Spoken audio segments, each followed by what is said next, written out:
Jessie Grace. I am the beauty and brains behind Yarn Over 3000. Welcome to my YouTube channel. I am a mother and a doctor and a knitter and a spinner and all the things living and working in London, UK. So you're in the right place if you are interested in what it takes to be a knitter and a spinner and a fibre arts enthusiast in the heart of the city.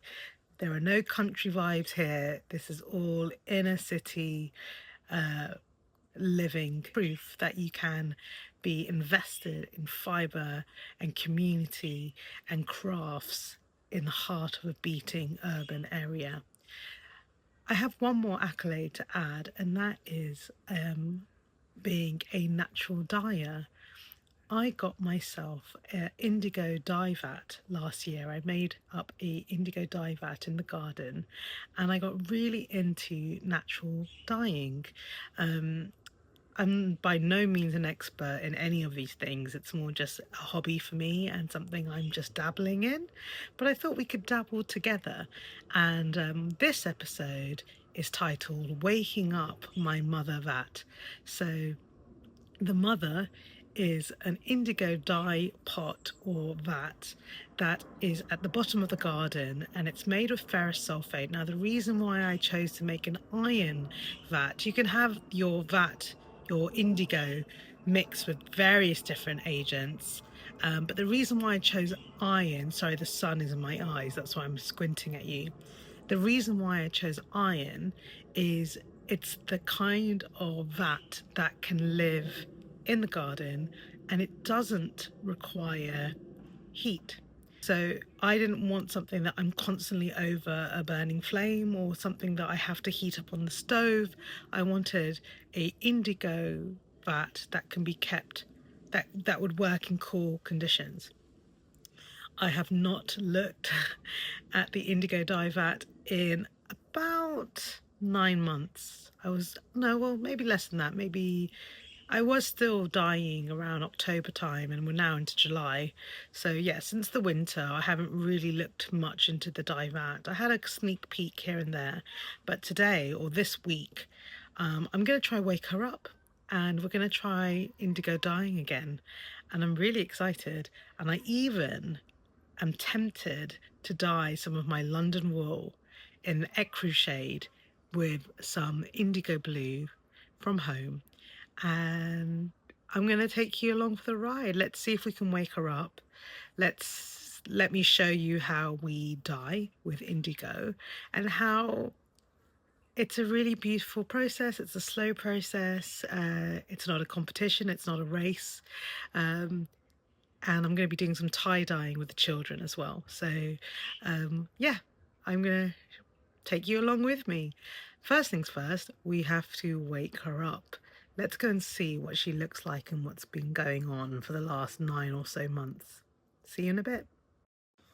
Okay, welcome to the Lost Sheep Studio. We're currently at the Lost Sheep Studio in the bottom of my garden.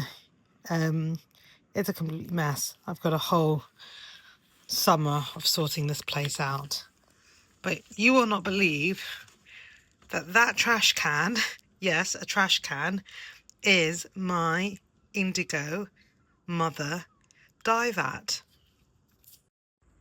So when I was doing my deep dive into indigo dyeing last year and natural dyeing, they recommended getting the biggest pot that you can to keep the dye in.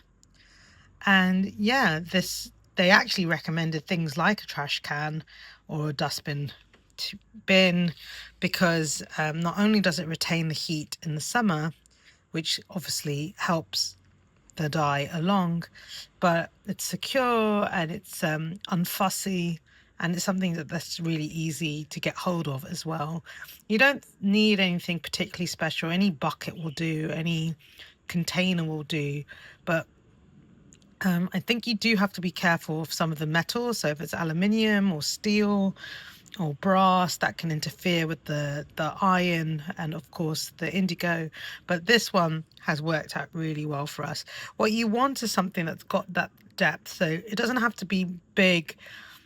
in terms of width-wise, but you do want something that's got a bit of a depth to it, like a bin, because then what happens is that when you stir it up, the sediment does go to the bottom, and it doesn't mix. You don't want the particles mixing up with your dye, essentially.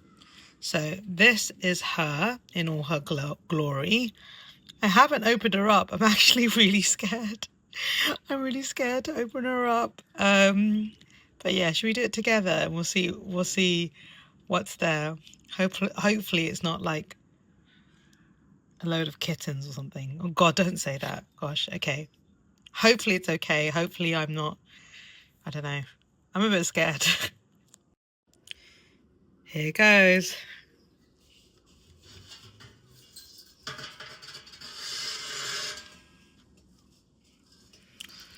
There we go. So it's certainly reduced. You can see the line of where it was. It's supposed to be that murky colour, that kind of copper colour.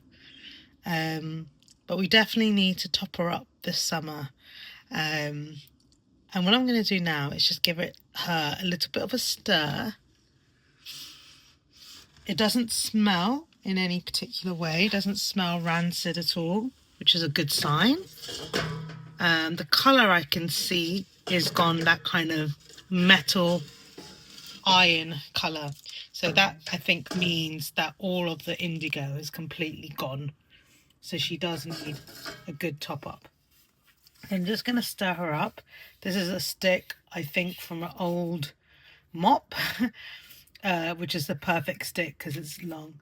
Yeah, so can you see that there's a little bit of a crust that's formed? That's exactly what we would expect from waking up in indigo. Iron that. I'm just breaking up it very gently so you can see that amber liquid at the bottom. And what I'm going to do is just give her a stir. You can see some of the sediment on the bottom. Oh, you can see some of that. Oh, there you go.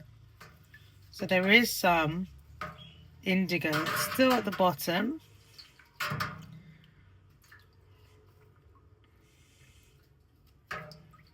So just giving her a mix, just clockwise. I can smell the indigo. It smells really good.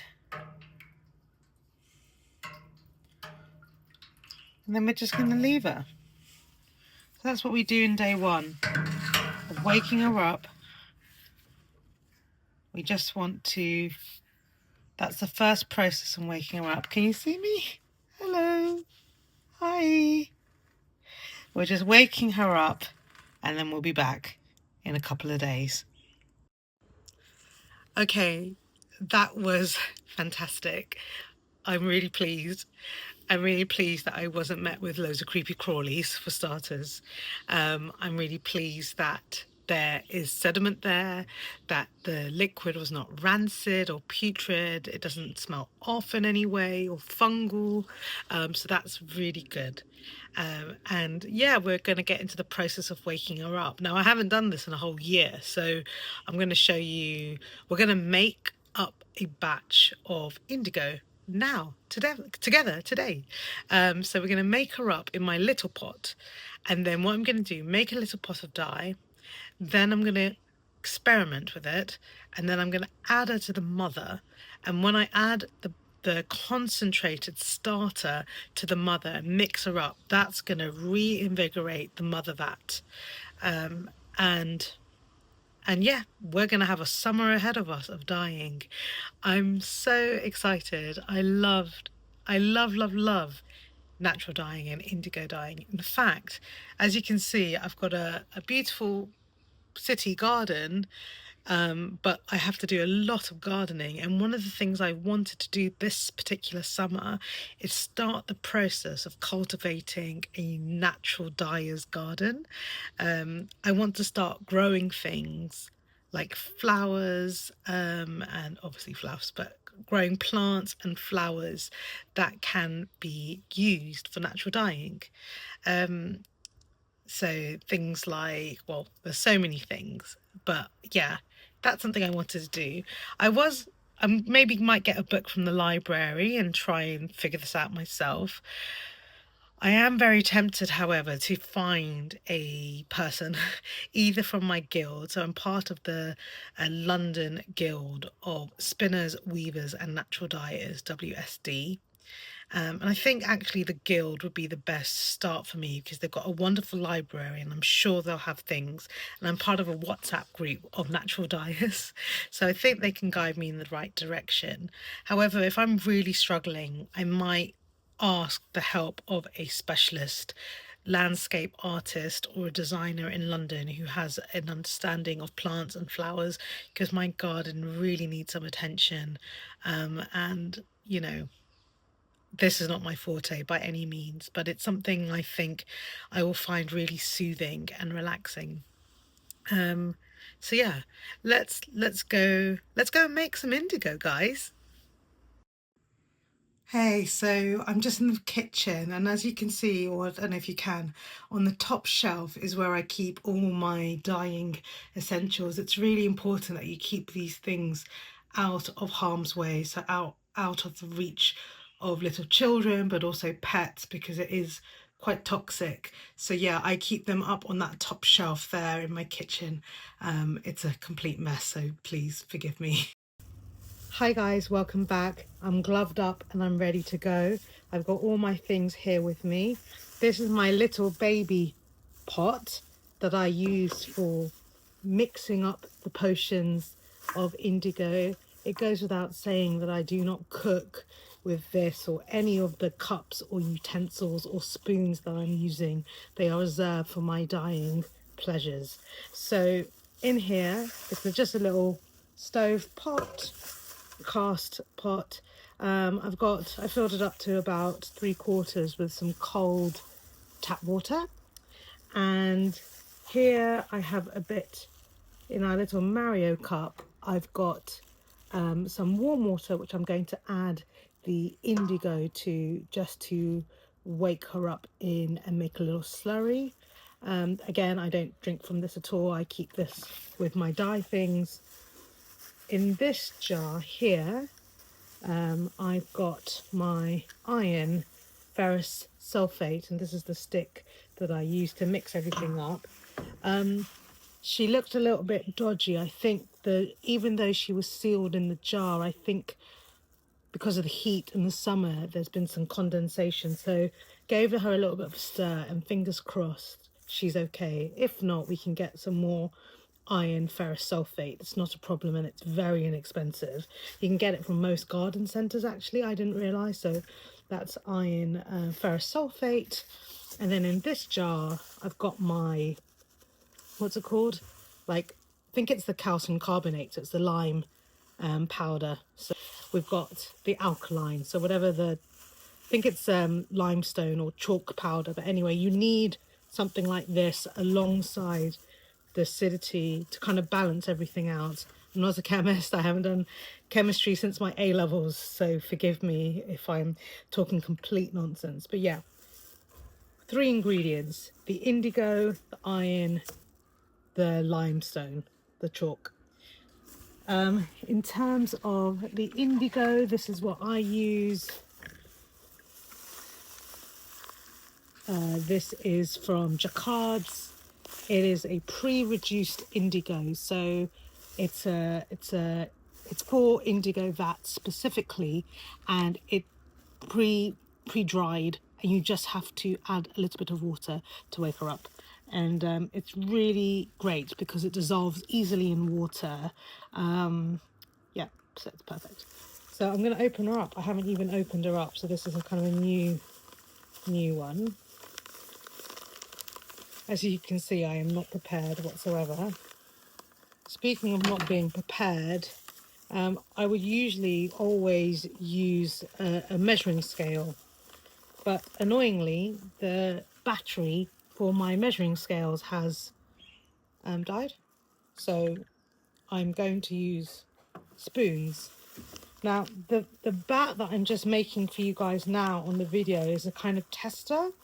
One, because I'm not sure if this iron is salvageable, if it's okay. So I don't want to waste all my indigo on the off chance that this iron is not fit for purpose. But yeah, I'm just, sorry, my, oops, spilling all over the place. Can you see? That's what it looks like. It's like almost like a crystal black iron colour. Hi guys, so this is my point of view. You've got here the iron on my left, the water, which has still got a bit of the residue anyway from last year, and the calcium carbonate, and then the reduced iron here in its sparkly indigo blue glory. I'm just going to put 1 teaspoon in, which is tablespoon, and I'm going to put in another. So you can see that's 2 tablespoons in. Already, when you see that glow, so already when you see that glow, so the metallic sheen, you know that it's already starting to oxidize, and it's a good sign. It's already, because of the heat, it's already creating that film. That's it. Okay, I'm now going to add in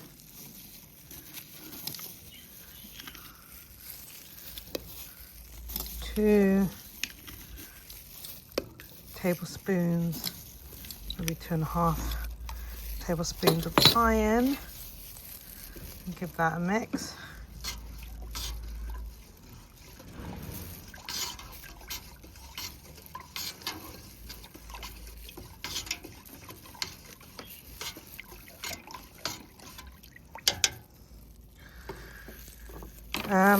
And then I'm going to add 2 tablespoons of this. Sorry, I'm doing everything with one hand, which is not ideal. There are different ratios. I'm just being very gentle with this because the calcium carbonate has very fine particles. So I'm going to add another half. A lot of people recommend to wear a mask or to do it in either outdoors or in a well ventilated area, and certainly away from your pets and definitely away from our birds, because birds have very tiny respiratory. Okay, so you can see it turns this kind of sage green colour almost with the chalk added, the limestone. That's iron and the limestone. Look what's happened to our indigo already in the hot sun on a sunny English day. You can see that forming. It's forming almost a metallic bubbling sheen on the top. That's exactly what we want. But now we want to put it with our reducing agents. So I'm just going to very gently take this. You want to, my understanding anyway, is that you don't want to upset mother. So you want to, when you're adding her into the pot, you want it to be a very gentle process. No splashing, no plopping in. Really, really gently adding her in to the mix. You want as least oxygenation as possible. Every time the particles of indigo mix with the air, they oxidize and you lose some of that blueness, the color. So we really want to preserve it as much as we can. So here it goes. Take it to the surface of the water. Very, very gentle pour. In and out.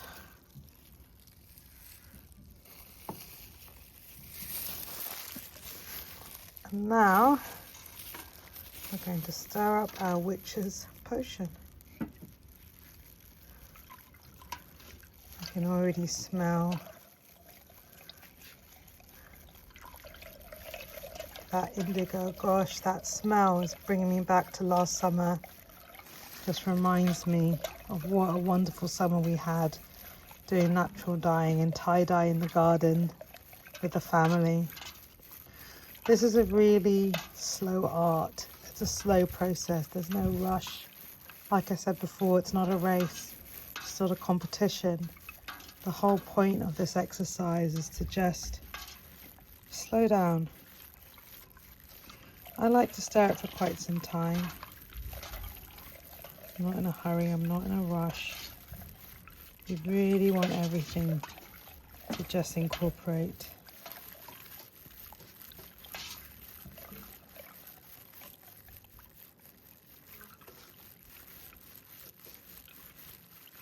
The ratios vary depending on what you want to dye. When you do a bit of reading into this, you might hear about the 1-2-3 ratio, which is 1 part indigo, 2 parts of your reducing agent, in this case it's iron, and 3 parts of your alkaline agent, in this case I think it's calcium carbonate. But because I'm specifically making this spat to dye wool and fibres, you've got to be quite careful because wool can very easily felt in indigo, so your ratios are slightly less. So as you can see, I sort of did a 1-1-1 or a 1-2-2, so slightly a bit more ferrosulfate and a bit more chalk than the indigo, but not by much. So it's still a very strong bat, but we don't want it too strong because we don't want to felt the fibres. And also when it comes to dipping things in and out, we want to take our time. Now, as you can see with my spinning and my twirling and stirring of the pot, I am not taking the stick outside of the water. I'm purposefully creating a vortex and minimizing bubbles where I can. We want to swirl, we don't want splashes, we don't want big bubbles. The more bubbles we have, the more kind of interaction with the surface, the weaker our indigo becomes. So I think that seems enough. Of course, there will be some bubbles forming in the middle, that's to be expected. Now we wait. What we will see in a few days or a few hours is that a lovely film will start to form. And then we'll be ready to start dyeing. Hi everyone, so we're in the Lost Sheep studio, as you can see behind me. It's such a pleasure to be here. I've got a lot of cleaning up to do, but it's great to be here. As I was tidying up, I found some yarn that I dyed last summer with my indigo. This was purely experimental, but it's just to show you what can be achieved. So I did a very light experimental soft with this really bulky chunky yarn. Still unsure what to do with it, but it's some of it I did see actually this pattern for like a very chunky sweater, which I thought might be nice.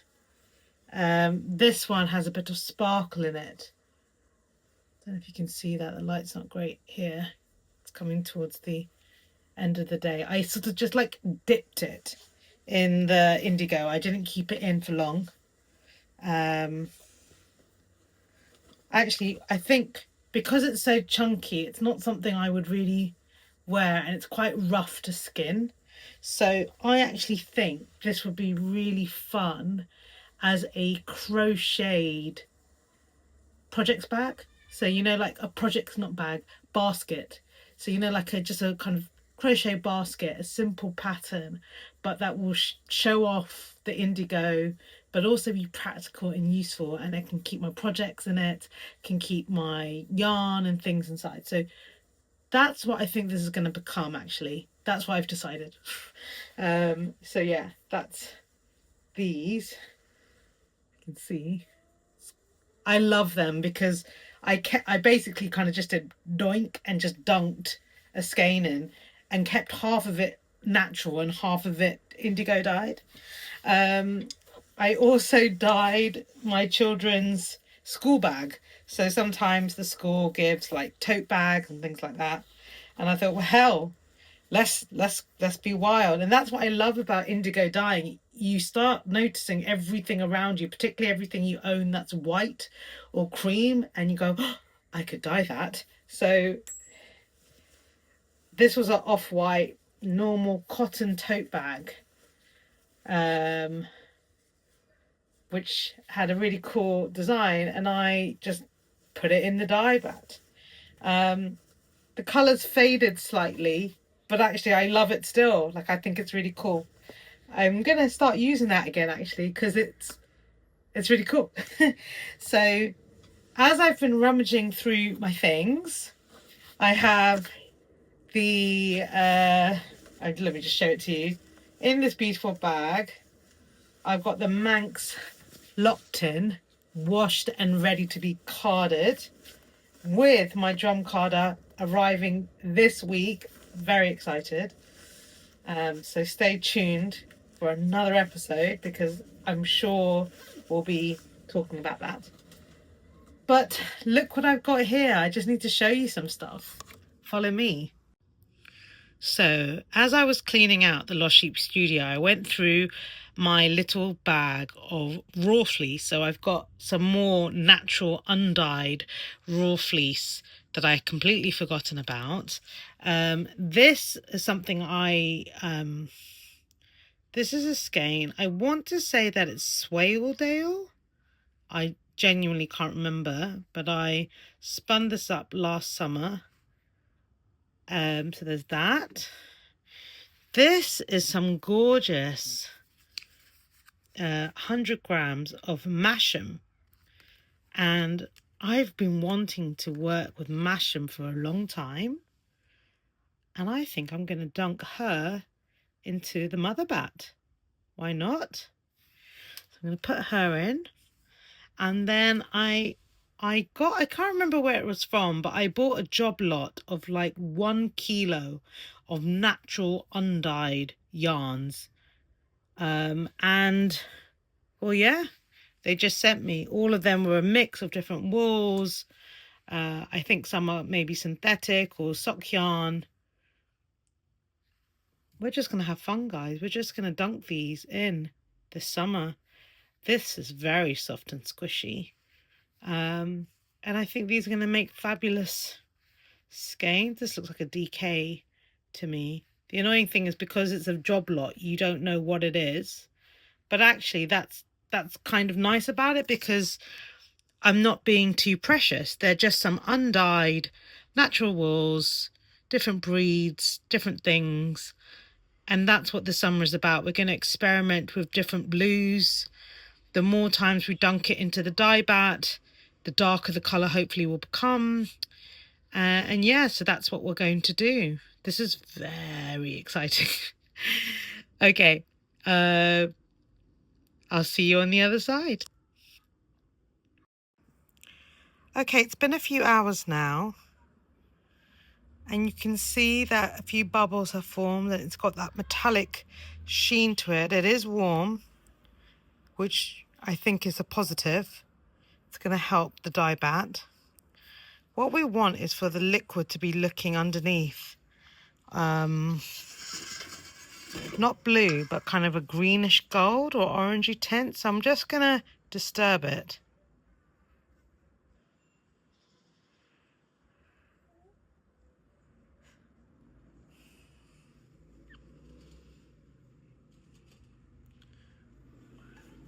I think that's ready to go.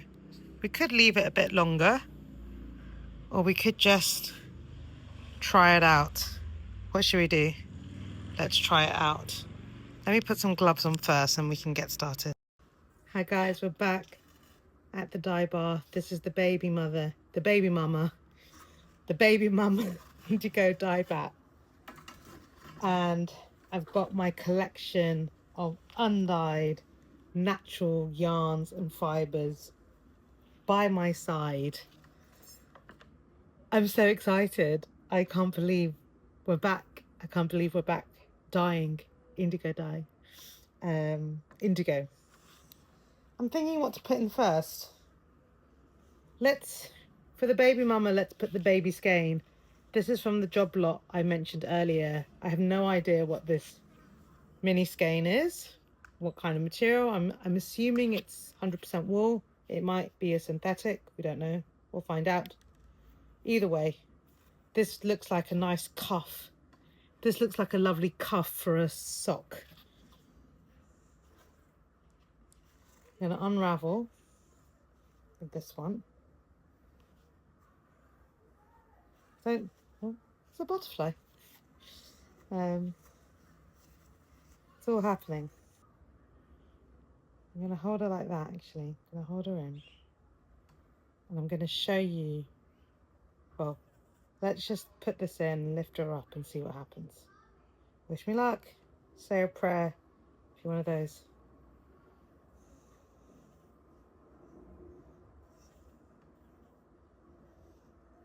Okay. So, I have submerged the yarn into the dye bat. And I'm just holding it there, just under the water. I don't want to agitate. I don't want to move it too much. You just want it to take up some of the dye. They say you should leave it in for a few minutes. Can give it a bit of a swirl under the water if you want, just to make sure it's fully incorporated. Some of it's trying, it is a wool, so it will try to come up.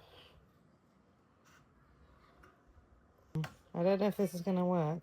Let's see. The interesting thing is that when you put it into an indigo dye bat, you think, oh, it's all just going to turn blue before your eyes. But actually what happens is that it doesn't. The iron and the indigo activate one another. And actually when you, well, we'll see. But when you pull it out, it kind of goes green and then blue. It should change color before your eyes.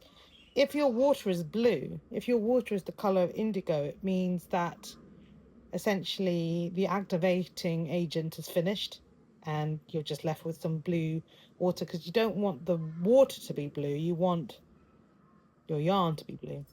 So if the water is in that colorway, then that means that there's not any dye that's going to be going in. I don't know how long that has been. A minute maybe? Just gonna let it. Okay, I'm gonna pull her out.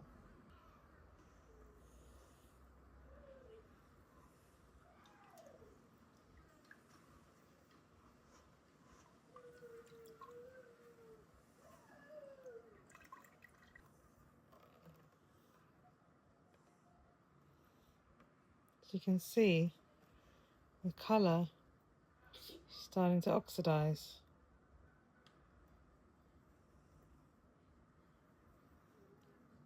It's actually changing color as we talk.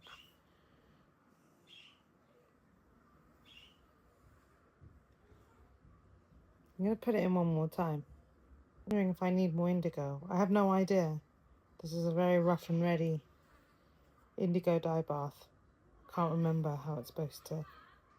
I did lift it out too early. I think I'm supposed to keep it in for like 3 minutes, 3 to 5 minutes. It's a good time for us to have a chat.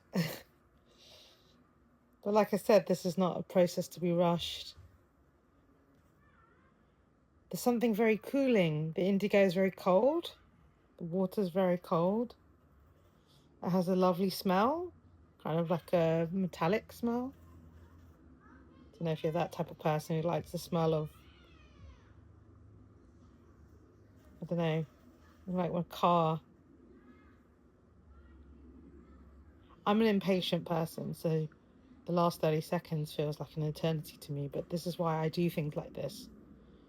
I knit, I sew, I spin, I dye naturally to force me to slow down in my life, because being a mother and a doctor, it's a fast life in London, and Lord knows I need things to slow me down. Has that been a minute already? Oh dear. I think because I've got the, because you guys are here. Let's blame you all because you're here watching. That's why I'm more impatient than normal. Okay, let's bring her out. Now we see a slightly different color.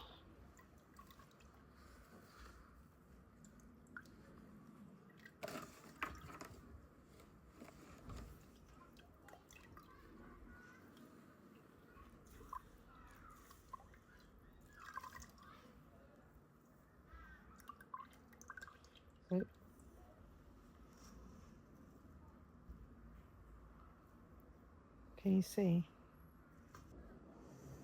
Oh, I don't know what to do.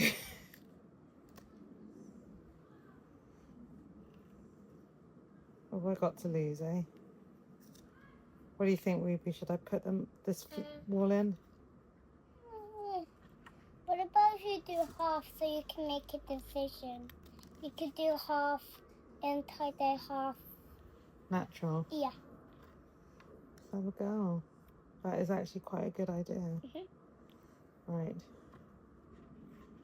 We're going to take the boss's idea, which is we've got this. Okay.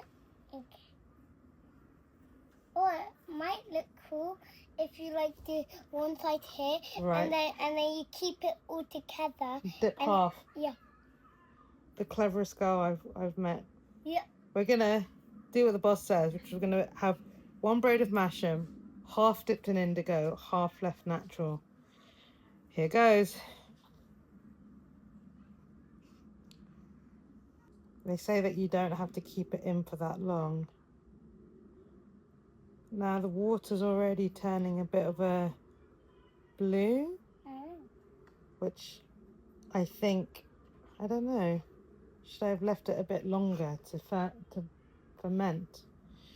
I'm not sure. Maybe if we come back tomorrow. Not sure.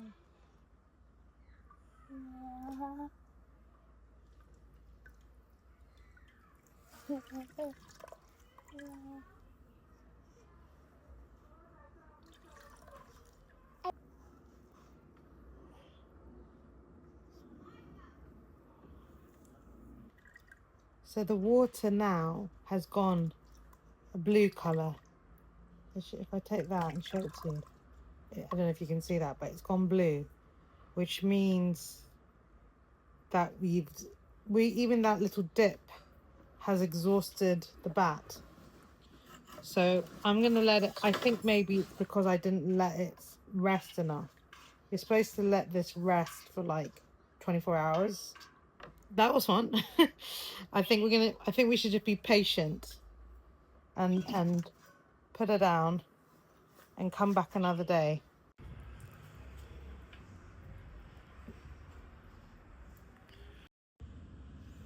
Hey guys, so this is my Masham wool, which we skinny dipped in the indigo baby mama dye vat. As you can see, some of the outer layer is dyed and some of the middle of the fibre is still its natural white. I did this semi on purpose so that it'll be fun when it's spun up. I didn't want to be too precious with this wool. I had it in my stash for ages and I wanted to do something with it, so this is the perfect thing to experiment with. You've got to be careful with indigo. It can felt wool and fleece and knitting wool easily, so I'm being very kind of fun with it but also gentle with it, and also the colour does fade, but they say if you keep it out of the sun you've got a better chance of it not oxidizing and fading too much. The good thing about indigo is that it doesn't need a mordant, it doesn't need a fixing agent, it's colour fast and it should stay its colour. So yeah, this is very fun, very excited. Cannot wait for this to dry and spin up. Hi guys, it's pretty late. We've had a very fun day in the garden. Thank you so much for all of you who joined me for this experiment. I am going to be signing off soon, but I just wanted to show you. Here is my masham, my speckled indigo, natural mottled masham, and I'm going to spin this up. It's almost bone dry. It's been such a warm day that I've managed to dry it out in the sun. I might keep it out again tomorrow. I've brought it in because we've got some neighborhood cats who would love the fleece, so I've just brought her inside. The other thing I wanted to show you was I have been saving my t-shirts and tops and essentially anything off-white or white that I wanted to use to indigo dye this summer. And so this is a t-shirt I got ages ago. It's Daphne du Maurier, my favourite, one of my, if not my favourite author. And I'm going to tie-dye this. So I'm going to use some rubber bands, and I'm going to use, it's a Japanese method, but essentially what you do, you can either use clips or you can use rubber bands, kind of the stuff that we did when we were kids, right? It's not too stressful, but you wrap up your garment, you put some rubber bands, and then you get this lovely little bundle, and you're going to stick that bundle into the dye and then open it up and let it dry. And this boring black and white t-shirt's going to become super fun. Can't wait. So that's going to be my little experiment. I wanted to say just one last thing, which is a disclaimer, not really a disclaimer because, you know, this is just for interest's sake, but I did put a little note that most people recommend that you do not use ferrous or iron sulfate if your purpose is to dye wools or particularly protein fibers, so things like wool, fleece, that kind of thing, because iron is quite a harsh chemical and it can ruin the proteins in the wool, making it mean that it will easily felt. So you have to be super careful if you decide to create an iron dye bath or a vat. Like, just be super careful. It's fine for things like cottons and linens. Well, I'm not sure about linen, but anyway, it's fine for most fibers, but you do have to be careful with wools and yarns. They recommend to use things like fructose for wools, but again, fructose means that you have to do it on the stove. You'll need a mordant. It's a bit more complicated, the process. So considering that I very rarely indigo dye, and I very rarely will dunk in fleece or fibre, I'm much more likely to do it for tie-dyeing like clothes and garments. I don't mind dipping in a bit of a wool every now and again, just like I did today. And as you can see, I was really careful, and I've got a wonderful wool that hasn't felted and is ready to be spun up. So you can get some really fun things. But it is a science as well as an art. So, you know, just like be patient with yourself, and please be patient with me. I'm literally showing you my journey into this world. I am by no means an expert, and this is really me just like having fun with it and putting a camera on while I have fun. I'm sure I'll look back at this video in a year's time or a few years' time and be mortified about how amateur I was doing everything. But, you know, if there's anything I've learned this year, whether it's starting a YouTube channel or creating a dye bath or whatever it is, you don't achieve anything unless you start. So, like, I much rather start and make mistakes and learn along the way than be somebody who looked from a distance or sat at the sidelines and just looked at everybody else doing it and then never tried myself. You don't achieve anything if you don't try. So on that lovely note, I'm gonna probably sign off because it's been a really, really long video, and hopefully I'll put a little snip of my final products so you can see how it went. Okay, well, take care. Good night. Bye.